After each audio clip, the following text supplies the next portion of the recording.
Hello and welcome to the podcast, where we are here to strengthen music careers and communities one song at a time.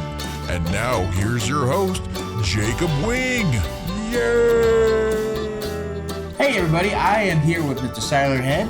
Thank you so much. He is coming to a studio. We're doing some recording work and getting some music made. But in the meantime, I thought it'd be great to sit down, just talk a bit, hear his story, share what he's doing with the world. So really, thank you so much for taking the time to come down, record, and talk to us. Pleasure to be here, Jacob. Well, let's just get right to the beginning. Let's hear about your story. Where's it start, and what's the story behind the beginning of you?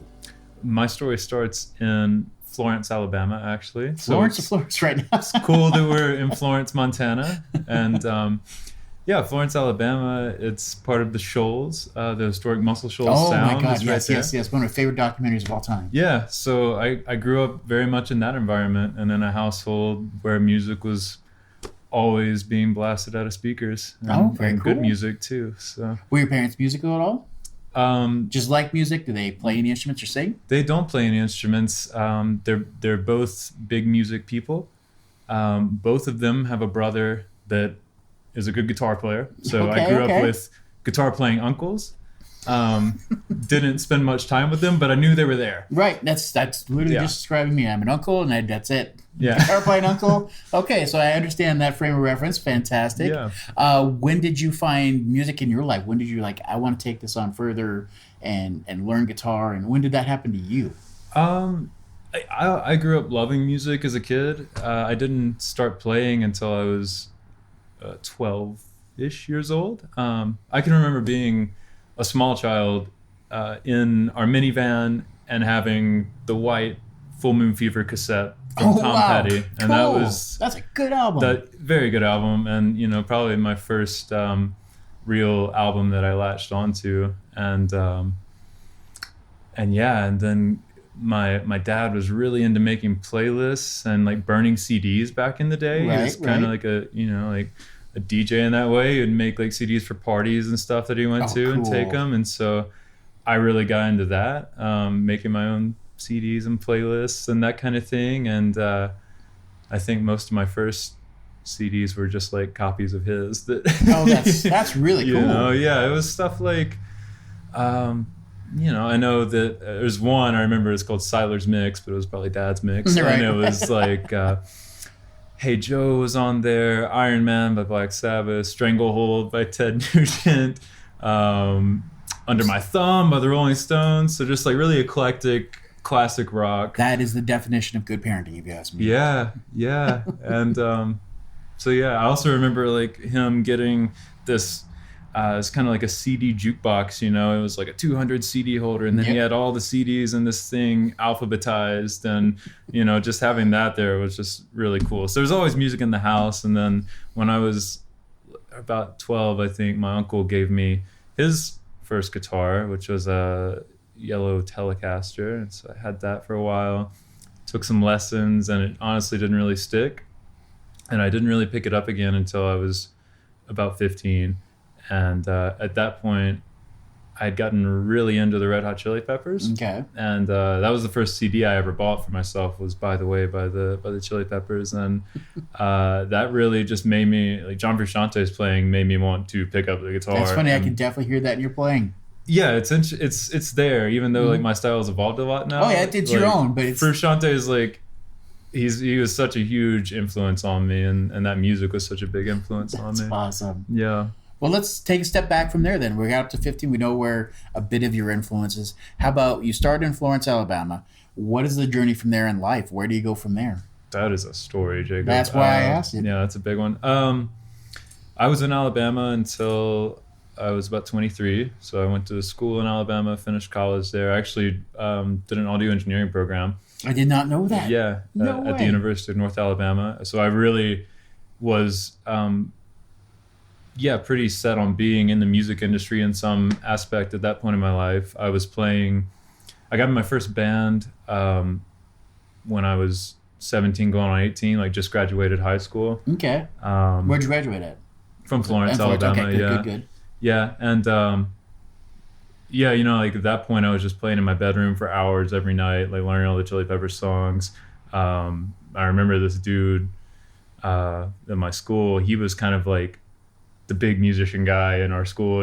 His name was Ryle, and Ryle Knight, and he asked me to come and like play on a couple of songs at his house. And I got really good at improvising because I was just like jamming over these Chili Peppers tracks in my house. And then when I went over to his house this rainy day, I remember driving there and we were in his bedroom and he just played me this song that would go on to be one of our band songs. And I just like locked in and jammed to it immediately. And he was like, how'd you do that? And I was like, oh, I'm kind of like pretending I'm in the Chili Peppers right now. And I'm just like jamming over your track. But I remember that was my first moment where I just like seamlessly jammed with somebody and fell into music in that way. Wow. Yeah, it was super cool. I'll always remember that. And so like I played in that band. I got in some other bands along the way, and so all while I was in college, I was gigging, and we had a really rich music scene. Just being in the shoals, like the music was everywhere, and like the history was always there. People were always talking about it. But the new local bands that became my friends. God, we had just some amazing bands and shows, and just that was my whole scene, and so that was just like a golden era. If you ask any of those guys and girls from that time, they would be like, those bands were sick and they were awesome. Yeah. Where did you go to college? University of North Alabama. Okay, we're keeping consistent. Nice. Yeah. So we go to college, you're doing that. What's your next step out of college? Do you lose music for a while? Do you stay with your music? Do you just follow life? What happens? I always stay with music. I really was, when I was graduating college, I was really stoked to be like, I'm done with school. I'm going into the band full time. We're going to do it. And then maybe a month before I graduated, my bass player found out he got a girl pregnant. The band kind of, we were like, are we going to do this or not? And so like we ended up just, we tried some other permutations of lineups a little bit, and it just kind of fizzed out. And so I was really disappointed. And a few months after that, I went with my cousin to India for about 40 days. And when I came back, that just like that took my life on a whole nother journey. So when I came back from India, shortly after that, I got a job in Alaska doing running sound for live music. Wow, what part of Alaska? In Denali, right outside Denali National Park. Cool. And in Anchorage as well. Wow. Yeah, so I was doing live sound. I was doing live sound. I'd never done it before, really. I thought I was going to be working in a recording studio. Somebody asked for an engineer, and you're like, yay. Yeah. I was just like, I'll take a job, like even if I had to go to Alaska, And so I did that, and I did that for 3 summers. And that's where like my playing style really changed, because I was not in a band anymore. I started playing more acoustic guitar than electric guitar. Like up to that point, I hardly even played acoustic guitar. And I don't know, once I got to Alaska, I just like everything got more stripped down. The music I listened to was changing a little bit. My playing style, I slowly just started moving from like being a lead guitar player to being a solo fingerstyle guitarist. It's beautiful. Whatever crafted this, whatever brought this to be of your sound, is just amazing. And you guys got to hear this. All the links will be below, and any music he puts out through us, everything will be below. But you got to hear this. It's amazing. It's unique, but beautiful, but ambient, but building these layers. It's so great. And I'm grateful for whatever that journey happened to be. So way to go for that. Thank you. So when did you meet your wife? I know you're married. Like, when did that come in? Like, what that part of your life? How'd that shape out? So, after Alaska,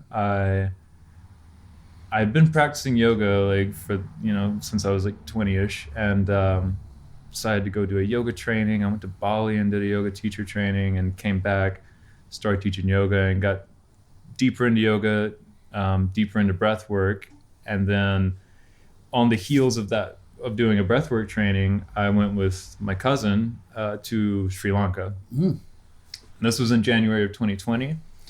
And Sri Lanka was going to be kind of our first stop on a trip abroad, for maybe about a year. And we were going to, plan to go to Europe and do all this stuff. And we were in Sri Lanka for a couple months. And so I was there teaching yoga, and we were gigging, and he's a musician also. So we were playing music and having a blast. And then when COVID really hit in March, we didn't know what was going. Nobody knew what was going on.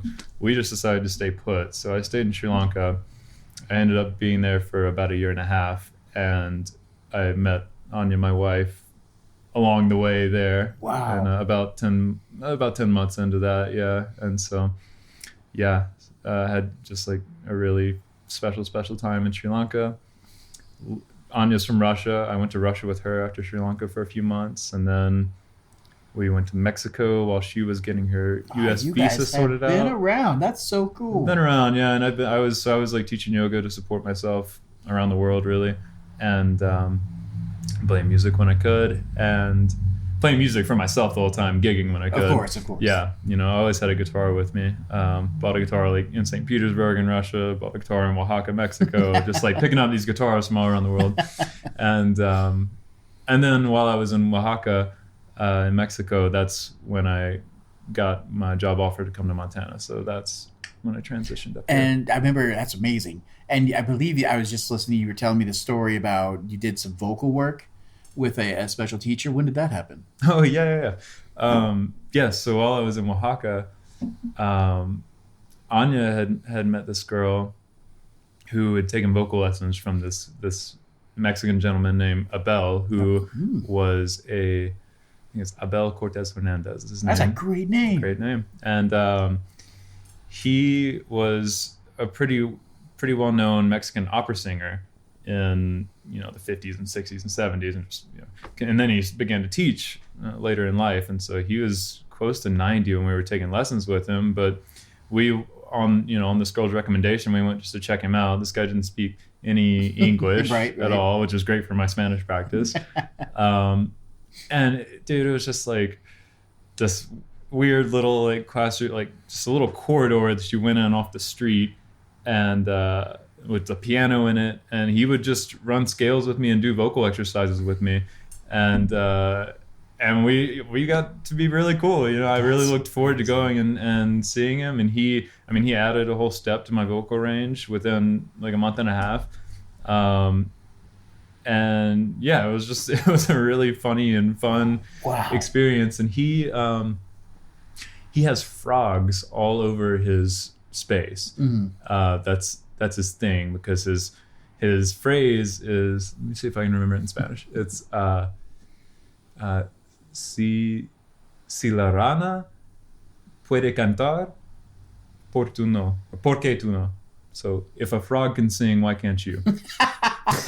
Yes. And so that needs to be a shirt. I love it. Yeah. So all of his students would bring him like little frogs or big frogs and like leave all these little trinkets with him. So he's the frog guy. That's amazing. Yeah. Oh my goodness. Well, thank you for sharing that with us. That's just a little lesson in there where everybody can always get better, but you never know where it's going to come from if you just keep your mind open, your soul open. Oh, for sure. That was a really great experience for just letting go vocally too, because Mexican culture is they're kind of like all over each other sometimes. There's not as much personal space as like in America. Right. And so like, this place is just right outside the park, and there are like loud buses and people going by, so you can like really let it go. But then also people just like wander in the studio and just sit there and wait for their turn they're listening to, and you're like, you just got to kind of just go for it. And yeah, it was a really good experience in just letting go and kind of finding my voice. How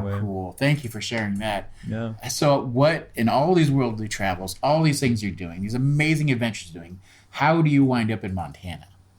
When I was in Oaxaca, I just was kind of thinking like, I wonder what yoga jobs are out there right now. And I did a little Google search, and I found this place, this guest ranch that's in Immigrant, Montana, called Mountain Sky Guest Ranch. And they had a position for a yoga instructor and an assistant to the wellness center, assistant manager position. And I just applied for that, really just kind of like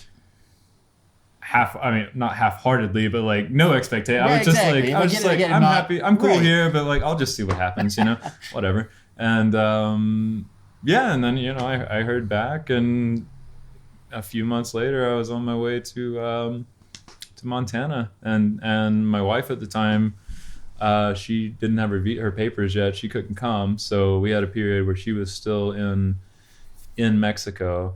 And that's actually how Abel, the maestro, came about, because while I was here, another girl moved into our house and she took the lessons. And so then after my first summer in Montana, I went back to Mexico, and Anya's like, we need to try this teacher out. And so that's when that all happened. And so, yeah, I worked this seasonal yoga job in Montana, and then I went to massage therapy school and came back last year and then this summer as well to do both massage therapy and yoga at the ranch again. So I've been in Montana for 3 summers now. Yeah. Well, that's amazing. I love the journey. Thank you for sharing again. Wonderful. Yeah. Let's just steal a bit of your knowledge, if you don't mind. You've done so much with music. You've been around the world. It seems like you've stayed true to yourself and kept music with you at all times. Is there anything that you'd share with maybe an up-and-coming or younger generation when it comes to, first of all, how to keep music in your life, and then maybe some hints or some tips you'd share? Like you're an engineer, you've been there, you've been through it all. What would you share with somebody that's upcoming, like when should they be recording themselves, those kind of things? Anything you can share like that at all? It's a very loaded question. Yeah, there's a lot there. I would say just start doing everything, start recording yourself at home, get whatever gear you can and just start. Because I learned a lot of valuable lessons as far as production and studio from, yes, interning in a studio, but also like with playing with these guys that were in our community, and they had such a high standard. Like the level of playing when I was, around that scene in college was so high that it elevated me so much. And I practiced and I recorded, and we were listening back to our band practices, and so we're getting mixing and engineering experience while we're practicing our instruments. Right. And that just like being in that environment pushed me so much musically. And for performing, gosh, I mean, I've been on a journey as just like owning my artistry as a singer and a songwriter and just a musician, and because I'd always been a guitar player in a band. The recording that we've been doing, this is the first time I've been in a studio as a vocalist and singing my songs. So as the artist, as the artist. I think just push. You need to push yourself out of your comfort zone. Great advice. It's the only way that you can grow, and you just need to get reps playing. Like when I was in Sri Lanka, I really pushed myself to go to open mics, and I was also really pushing myself to go to open mics sober too. Oh wow! Because not like it was a problem, but I was just like, I want to be able to get up in front of an audience without having to drink. Yeah, no coping mechanism. Just like get up there and do it raw. And I mean, the drink helps sometimes. Of course. There's a reason that artists and musicians, gravitate that way, but it works. Wow. But it was a challenge for myself. I was just like, I just want to make myself do it. And I would say the more consistent you are with that, with just getting those repetitions, the more comfortable you're going to be, because I've had periods in my life where I don't play out for months at a time, and it's like this, then you go and have that open mic experience or whatever, and you're like, woo, that was great. I got great feedback. I played well. Like, people are giving me compliments. Like, it's awesome. And then instead of riding that wave and getting the next gig or going out and playing, wait a few more months, and then you got to pick yourself back up. So the more consistent one can be with almost anything, really, the more you can grow and the more potential you can fulfill. Wonderful advice. Yeah. That's awesome. Thank you so much for sharing that. For sure. So obviously listen to that. He's going to actually do a performance for us of one of his songs that we happen to be recording. Follow us, subscribe, make sure you don't miss that when that comes out. But just before we're done here, I want to talk about what's coming up for you. What's coming up in your music life? What's coming up in, business, financial, anything at all? What's coming up for Siler looking ahead? Well, first thing, I'm super stoked to finish this EP that we're working on together. It's gonna be really good. Don't miss them. Excited for that. And as a yoga teacher, I'm still doing projects, and I love incorporating music into the work I do with yoga and with breath work. So That's amazing. I was recently at a festival in Teton Valley, collaborating with another yoga teacher and playing guitar during her class, just like in a barn full of people. And I really love, I really love playing music during yoga practice and supporting the practice in that way. And I usually just approach it as an improvisation, and just, you know, I'm reacting to what the teacher's doing or the energy in the room. And that's like a really organic jam for me. So I'm looking forward to doing more of those kind of projects and collaborations. And yeah, we'll see. I'm going to keep writing music and keep recording and see where it goes. Very cool. I just love how those two parts of your being and who you are mesh together, and you make so much use of that. That's amazing. Do you wind up, this is a little side tangent just because I like to know, as you're doing those pieces, as you're just improvising, doing that, do you wind up pulling pieces out of that? Like, I really like that. Tuck this away. I'm going to make a song out of this later. Does that ever wind up happening? Oh, yeah. Yeah. I mean, that's where I write all my songs. Is it? All my songs just so come cool. from playing, you know? Like, I'll sit down and, I mean, just keep playing. Like, if you ever feel like you're out of inspiration or you can't think of an idea for a song, my advice would be just keep playing, because it'll show up. It's like, it will come out, because all of my songs just come out of me playing guitar. Something happens.